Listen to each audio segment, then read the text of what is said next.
Buenos dias, hermanos. Amém, glória a Deus.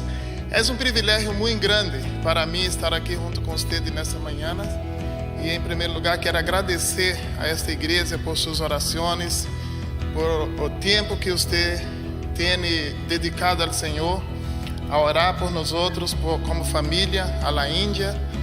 E estou vivo por la graça de Deus, porque muitas coisas têm passado neste país e nós outros temos, nesses 13 anos de trabalho na Índia, passamos por diferentes situações e eu estou seguro em Ele, Senhor, que o motivo de estarmos vivos ou estarmos em la Índia é as orações de los santos do Senhor.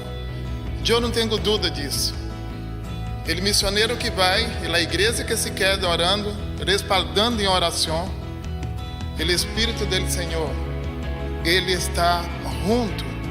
Não há privilégio para quem vai ou para quem se queda. O nome do Senhor é glorificado, pero a segurança que tem o missionário em el campo é através de las orações e através de las intercessões da igreja do Senhor. Então, sou grato a Deus por a vida de cada um de vocês, por las orações, por el apoio e por tudo quanto vocês têm feito por mim, por minha família e por la nação indiana. Al escuchar pastor Javier com esse relato de las nações, los que estão acontecendo em el mundo, me dói o coração de ver com meus próprios olhos o que tenho visto a la Índia. A la Índia, Tailândia, os países cerca de nós outros, Sri Lanka, Paquistão e Nepal. Eu quero nesta manhã dividir esse espaço para tentar falar com vocês. É impossível falar 13 anos em 40 minutos, mas eu quero resumir para que nós outros como igreja possamos entender o que Deus está fazendo aí na Índia, na Ásia, e também o que o Senhor aún espera de sua igreja. Porque todo esse relato que escutamos aqui do pastor Javier depende unicamente da igreja do Senhor para que as nações sejam libertas de las garras de Satanás. Isso é real. E eu quero compartilhar com vocês isso nesta manhã. Em primeiro lugar, quero apresentar minha família a vocês. Muitos já conhecem. Eu fui muito bendecido por Deus. Depois de muitos anos, aí lutando por la sobrevivência da vida, o Senhor me deu uma linda esposa, 3 lindas filhas, e assim formou minha família. Annabelle é lá de branco, ela está nos Estados Unidos agora, na Universidade de Nyack da Aliança. Larissa é a do meio. Annabelle vai completar 20 anos em setembro. Larissa tem 14, minha esposa de rojo. E Mariana tem 17 anos, que no dia 30 de agosto está indo também para a mesma universidade em Nyack. Annabelle está fazendo ciência da computação e Mariana está indo para ser medicina, por la graça e misericórdia do Senhor. Tenha certeza disso. E Mariana nasceu aqui em Peru, é peruana. É impossível minha família se olvidar desta nação. É nossa casa, é nosso país também. Temos Peru como nossa segunda nação de coração. E Mariana nasceu aí em Maison de Santé em Grau. Nós outros trabalhamos de 96 a 99 em la cidade de Via Salvador, aqui cerca de nós outros. Aí plantamos uma igreja em parceria com a Missão Kairos, Igreja Evangélica Missioneira. E nesse tempo pude também visitar os irmãos. Foi uma bendição. Nesse tempo era muito difícil. Vocês conhecem a história, que esta época era difícil para se predicar o evangelho aqui e tinha que lidar com muitas frentes contrárias ao evangelho do Senhor. Pero eu quero, hoje dia é nosso dia, padres, e eu quero parabenizar cada padre aqui presente, que Deus los bendiga grandemente. A palavra do Senhor nos dá muitas referências para os padres. Ser padre é uma grande bendição de Deus, em primeiro lugar. Ser padre também é uma grande responsabilidade que temos como homem, como jefe de la casa, de criar nossos filhos em la presença do Senhor, de cuidar de nossas famílias e de ordenar a vida de eles em la presença de Deus para que no futuro nossos filhos puedan dar continuidade de la palavra do Senhor, de la vida, de los cuidados. Como padre, é um privilégio muito grande, porque temos nosso Deus Todo-Poderoso como Padre e Criador de todas as coisas. E o privilégio que nós outros homens temos de ser padre, de ser Criador também. E vejo que essa é uma inveja do diabo, e por esse motivo, ele tenta destruir a família de qualquer forma. Muitos padres, família, criam seus filhos em la presença do Senhor e depois este se aparta ou para as drogas ou para outras coisas terríveis contrário à palavra de Deus. E é um dolor grande no coração de los padres. Eu tenho dedicado minha vida também em Brasil por 12 anos em la recuperação de jovens viciados em drogas, jovens em la prostituição. Tenho participado e visto família destruída. E as drogas não estão mirando classe, todas as classes sociais, está a gente atrapada por las drogas e por caminhos tortuosos que levam à destruição. Pero nós outros como padres temos essa responsabilidade. Um dia, vim em meu coração, estava na Índia e eu estava muito apurado com muitas coisas em ele ministério. E a Índia é um país difícil de se viver e criar filhos, criar a família. Em primeiro lugar, a mulher, as hijas, mulheres não têm nenhum valor para a cultura indiana. E criar minhas 3 hijas, que chegamos aí na Índia, minha hija maior com 6 anos, 4 e 1 ano de idade. Não foi uma tarefa fácil. E eu estava muito involucrado com o ministério. E um dia me veio em meu coração que vale ganhar toda a Índia e perder minha família. Eu tenho que ser pastor de minha família em primeiro lugar. E depois ser pastor da igreja, de missões e de onde o Senhor nos enviar. Então, ser padre é um grande privilégio. E provérbio, dejo 2 passagens. Provérbio 20 e versículo 7 diz: El hombre justo lleva uma vida íntegra, como são felizes seus filhos. Quando nós outros somos sérios e justos com o Senhor, nós outros promovemos esta graça para a nossa família. Como homem, aquele que teme o Senhor,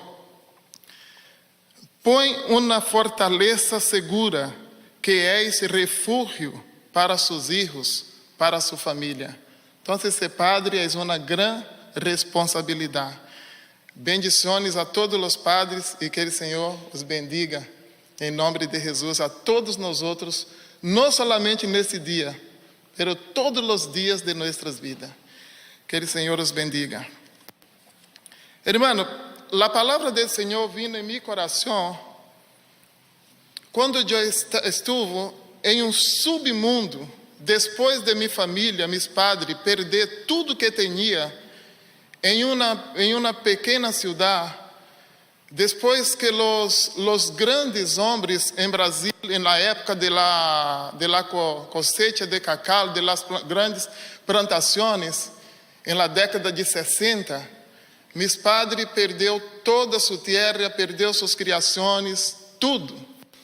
E minha família, como é uma família pequena, somos em 14 irmãos e irmãs. Nós outros quedamos, meus padres quedou sem direção. E minha madre pensou a tomar muito licor. E nesse tempo, minha família se destruiu por completo. Meus irmãos que completavam uma certa idade saía de casa e não regressava mais. Tenho um irmão, meu irmão maior, que saiu um dia de casa para uma grande cidade de Rio de Janeiro e nunca mais regressou à casa. Não sabemos se morreu, se vive e como é. Toda nossa tentativa de tentar encontrar foi frustrada. E eu também, ao completar meus 13 anos de idade, eu saí de minha casa, minha família já estava totalmente destruída e fui para a grande cidade de São Paulo. E aí, em São Paulo, eu fui tragado, fui engolido por la cidade. E entrei no submundo das drogas. Tudo que o diabo oferecia naquela época, eu agarrei tudo para mim. Sem ter estudo, sem ter família, sem ter nada nessa cidade, eu cheguei ao ponto da morte. Entendo o que é estar no submundo.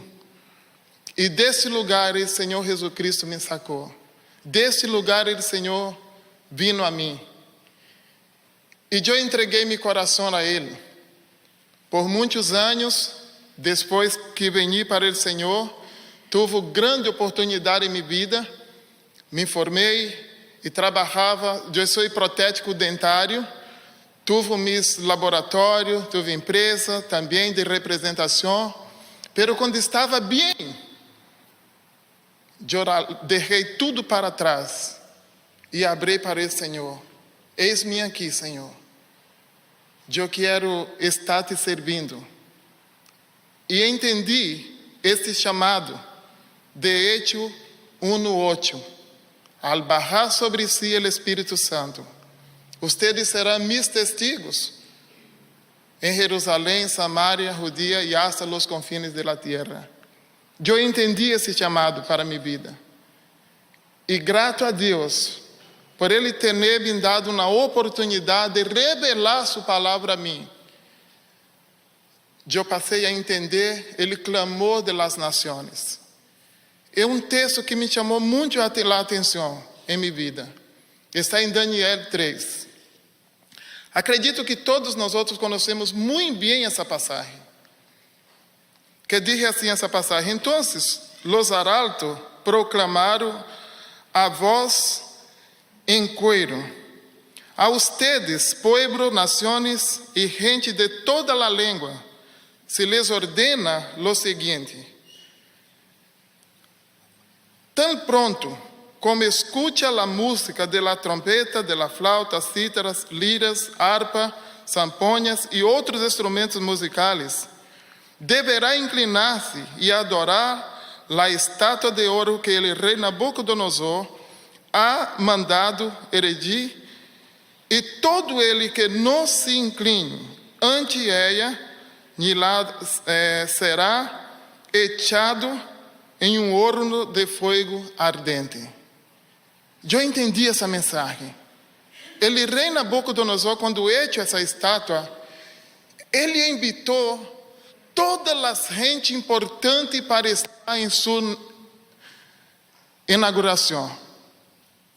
Governo, prefeito, juízes, tesoureiros, presidentes, todos os homens importantes. E ordenou para todas as nações prostrar-se delante dessa estátua e adorar. E nesse tempo tinha 3 homens tementes a Deus que não se inclinou delante da ordem do rei. E Sadraque, Mesaque e Abednego passou por uma rica experiência. O que me chama a atenção, e me gusta esse texto desses 3 jovens de sua atitude, é que quando o rei lhe dá uma segunda oportunidade, para que quando eles escutassem a música, se prostrassem, ele tem uma resposta muito curiosa. Ele abre: Rei Nabucodonosor, ele Deus em que nós servimos, pode nos livrar do horno ardente e também de tus manos. Pero se ele não quer, sepa você que eu não vou me prostrar delante de seu Deus. Quando me deparo em uma nação como a Índia, Eu vou mostrar para vocês algumas imagens. Eu passei a entender esse texto depois que cheguei na Índia. Essa estátua de pedra, ela tem cerca de 30 metros de altura por 3 de largura. Todos os dias, milhões de indianos passam e adoram essa estátua, antes de ir para a sua universidade, trabalho, casa, enfim. Essa estátua está cerca de minha casa, em Calcuta, e tem espalhada por toda a cidade. A gente adora a pedra, a gente adora estar atrapado até hoje dia a uma ordem dada por Satanás um dia. Todas as nações, homens de todas as línguas, pueblo, prostem-se e adorem.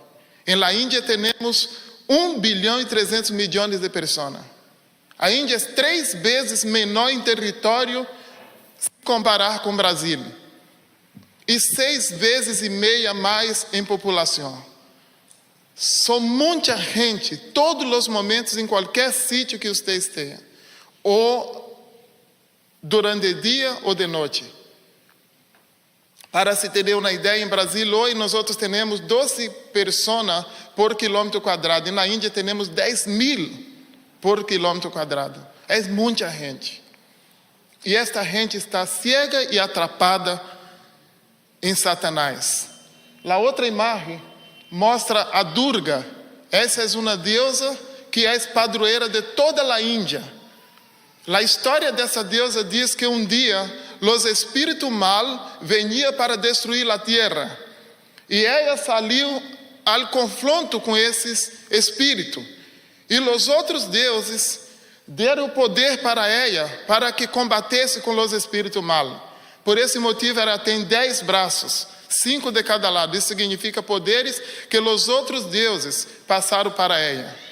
A gente adora essa deusa, nasce desde o hospital a toda a vida, sabendo que ela é a madre que os livrou de las garras de los espíritos malos.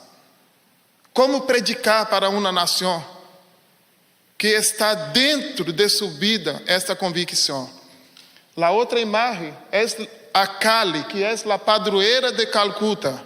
Esta é a irmã de Durga.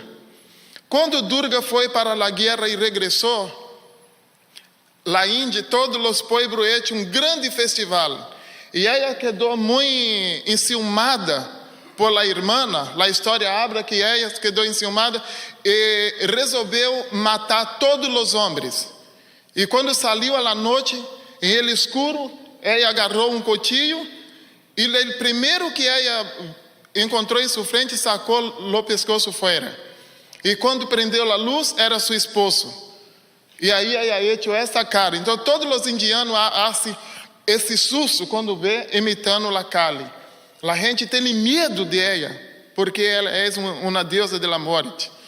E por isso presta oferenda todos os dias às 5 da manhã. Os hindus despertam, prestam oferenda para essa deusa e também para Durga e outros que têm. A outra imagem mostra o Shiva em outra dimensão, que a gente vai para consagrar-se, para servir e para ser sacerdote e no futuro. São milhões de pessoas todos os dias na Índia. Esse lugar chama-se Varanasi. É terrível, porque atrás está o rio Ganges. E de tudo que vocês imaginam, tem nesse rio.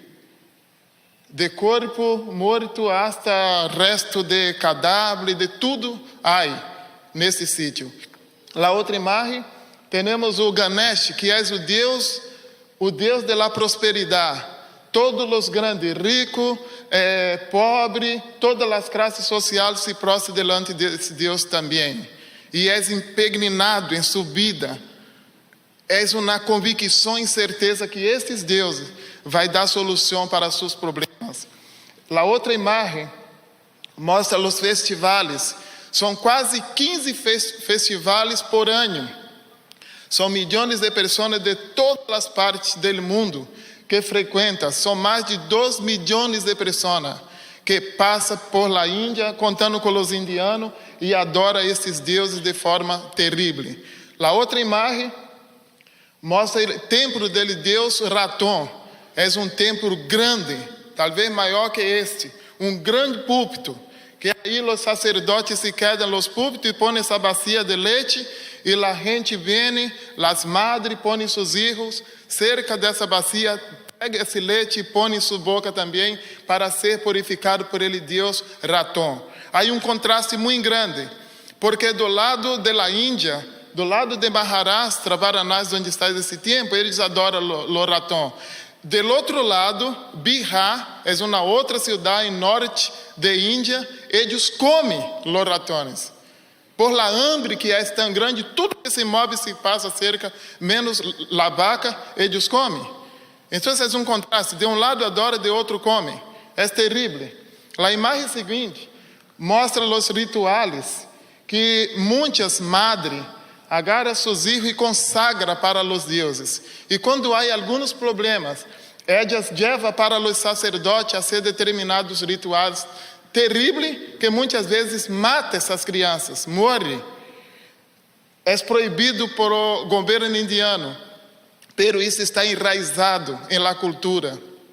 E isso, a outra foto também mostra outra situação, e isso nós outros convivemos e vemos isso nos dias de nossas vidas. Uma nação cega, o que faz? Agarra seus filhos de 5 anos, 6 anos de idade, e los vilarejos, trabalho escravo. Muitos homens colocam seus filhos para trabalhar, para ser esse tipo de trabalho, que é contra a ONU, todo o mundo é contra. Os filhos homens vão para trabalhar. As niñas, a partir de 5 anos de idade, em la ciudad, em toda a Índia, as niñas são levadas à prostituição.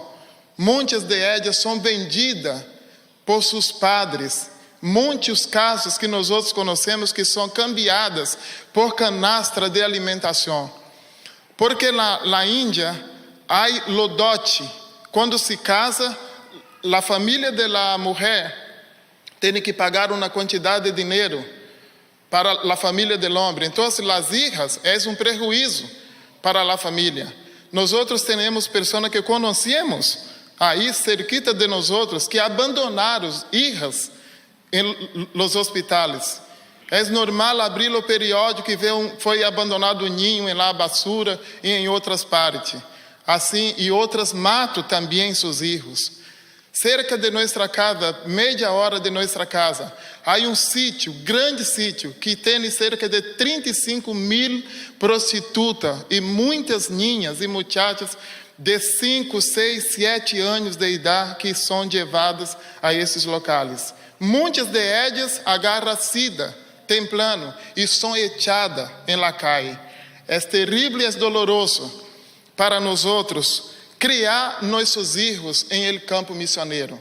Para mim foi desafio muito grande para minha esposa, porque apesar de eles dar e vender suas ninhas, também há muito sequestro de ninhas e são levadas para Nepal ou são levadas para Sri Lanka ou para a Tailândia, que são os países que têm maior grau de prostituição em Ásia.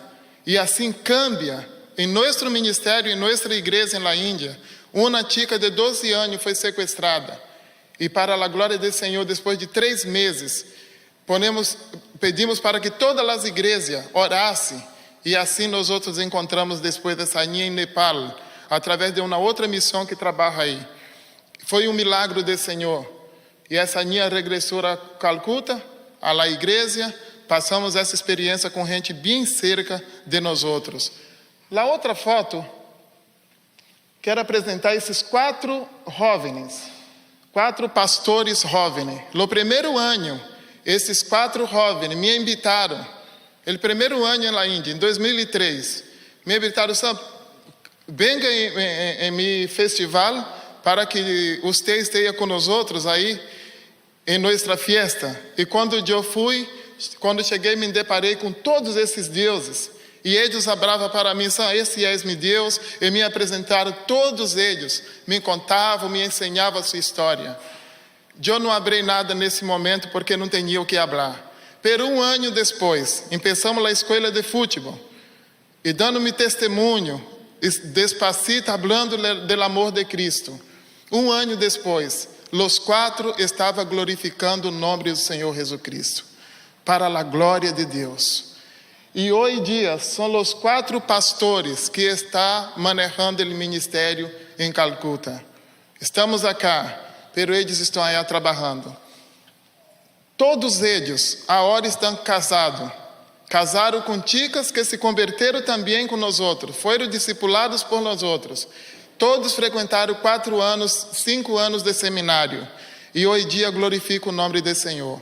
Todos foram expulsos de suas casas, todos foram rechaçados por suas famílias, todos eles correram risco de morte hasta hoje dia. Assim é a cidade, assim é o país de Índia, que adora tudo. Todos os deuses que não vê, que não abra e que não hace diferença em suas vidas. São 33 milhões de deuses. A situação é terrível. Quando um é pego predicando o evangelho, esse é levado à corte quando tem oportunidade. Quando não, é massacrado em la calle hasta la morte.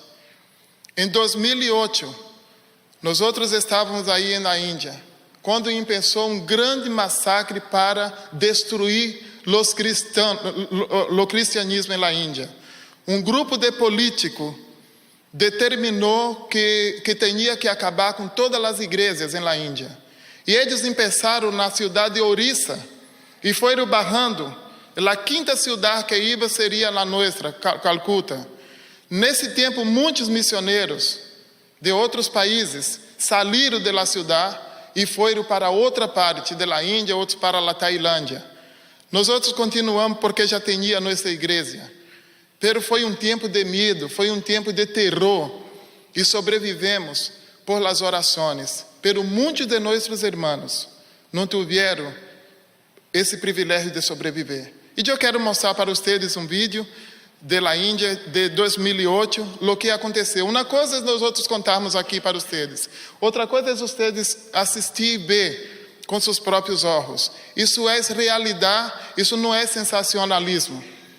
Nós outros estamos allá, recebemos pessoas que huíram desta cidade.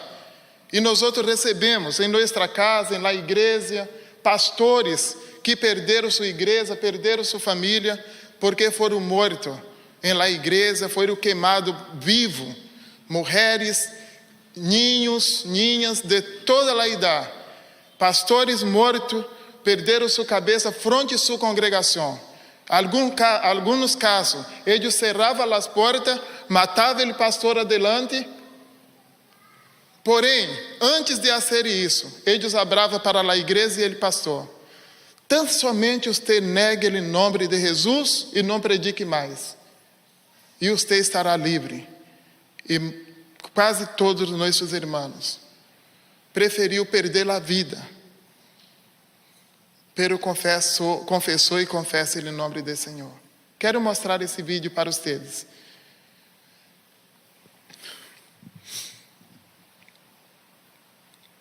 Eles nos procuravam. Nesse tempo, meus pastores em Brasília, o pastor Jurandir, outros pastores, nos dispuseram a passagem para que nós outros saímos da Índia. E nós outros preferimos quedar aí. Tivemos casos de famílias que iam para dentro de los matos, de la mata, e eles colocavam peros, assassinos, e destruíam nossos irmãos. Essa realidade está acontecendo hasta hoje dia. Nessa mesma época, eu fui ameaçado 3 vezes. Eu quedei por 3 anos, junto com minha família, sem poder passar em determinado sítio. Eu tive que cambiar de casa 3 vezes. Eu recebi ameaça várias vezes. Em la cancha de futebol, eu recebi escrito carta em minha casa. E alguns pastores indianos foram em minha casa para falar que eu deveria cambiar de allá. Porque tinha grupos de fundamentalistas que estavam mirando nós outros. Porque no momento que os chicos foram se convertendo, eles paravam de frequentar as reuniões hindus. E por esse motivo, quando nós outros pensamos a fazer os bautismos, apesar que eu não bautizava, era outro pastor indiano que bautizava. O estrangeiro não pode bautizar a nadie, é um crime inafiançável. Assim como predicar o evangelho em la calle. Uma vez, misteriosamente, eu saí com minha família saímos para ir para um determinado sítio. Quando regressamos, dentro de nossa casa, um condomínio cerrado, em minha cama, em meu quarto, tinha um símbolo hindu bem grande, em la fachada. Hasta hoje dia, não sabemos quem é aquilo. E aí, a prova de que nós outros tínhamos que cambiar. Fora isso, muitas outras coisas que não temos tempo para falar. Muitas outras coisas aconteceram. Mas o Senhor nos deu uma grande bendição. Porque no mesmo tempo que isso estava acontecendo na Índia, nós outros já estávamos com a segunda academia de futebol. Tínhamos nessa época mais de 250 alunos. Já tinha se convertido mais de 50 deles. E a gente me mirava em la cancha. Às vezes venia 10, 15 homens e quedava cerca de la cancha. E muitos deles falavam assim: este homem vindo de Brasil para ensinar futebol e agora está falando de Jesus, está falando de la Bíblia. Nós outros firme, porque sabia que a igreja do Senhor estava orando por nós outros. Quase todos os dias, quando saía de minha casa, eu me despedia de minha esposa e minhas filhas, porque não sabia se iria regressar. Nossos obreiros, alguns fundamentalistas pegaram nossos obreiros, muitas vezes, mas o Senhor nos guardou hasta aqui. Eu quero, esse vídeo é bem curto, pero mostra de 2003 hasta agora o que o Senhor permitiu que nós outros, como igreja, pudéssemos fazer ali na Índia. Também estamos, nesse tempo, pedindo ao Senhor que levante outras pessoas, que venham trabalhar com nós outros, ou que haga seus projetos de curto prazo.